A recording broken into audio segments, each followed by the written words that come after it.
Social justice teaching is using students' cultures to create windows and mirrors for them to learn from so that they can become critical thinkers and find the power to use their voice so that they can question the inequalities in society. Teachers need to show students that everyone's normal is different and that that's okay. We are here to help students learn to empathize and to show them that windows into someone else's life can become mirrors. Teachers teaching for social justice should get to know each of their students' individual cultures so they can create equity in the classroom. They must be aware of their own cultural lenses and try to see beyond them. They also need to be conscious of their own personal identities. If they do not do this, it could cause them to accidentally shut down a child's culture and cause the child to turn from their culture and or grow to hate education. Teachers need to make their classrooms identity safe and provide the rules to the dominant culture for those students who lack them so they can fully participate in school and in life. However, when the teacher is equipping students with these rules, they need to also help the student maintain who they are so that someday they can challenge the system. I really like Pablo Freire's quote, "The purpose of education in an unjust society is to bring about equality and justice. Students must play an active part in their learning process.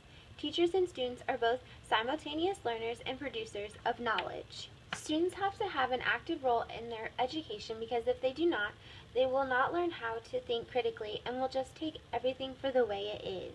Teachers need to learn along with their students, otherwise they will become disengaged and will be less effective at their job.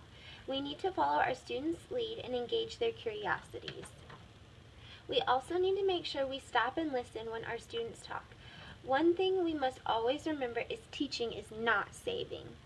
To make sure I carry out this commitment to teaching for social justice in my classroom, I'm going to have an arts and or crafts person in residence program so that the students can understand and both learn from each other's parents and affirm cultural knowledge, like Gloria Laston's Billings did. This shows students that people not fitting the definition of success, higher education, still have knowledge to offer and that they should respect and value the people in their community.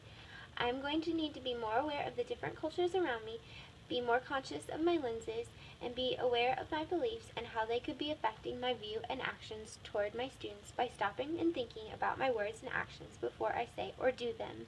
When buying resources for my classroom, I will need to pick out books that accurately reflect the cultures in my classroom.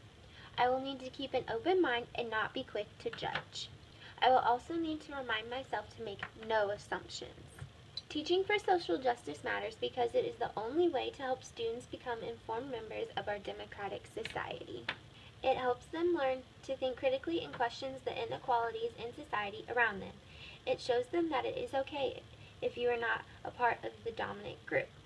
Schools are the puppets of the government, but when teaching for social justice comes into play, they are less so. We need teachers to teach for social justice so that students can learn the whole truth about history, the isms that plague society, and not just take things for how they are.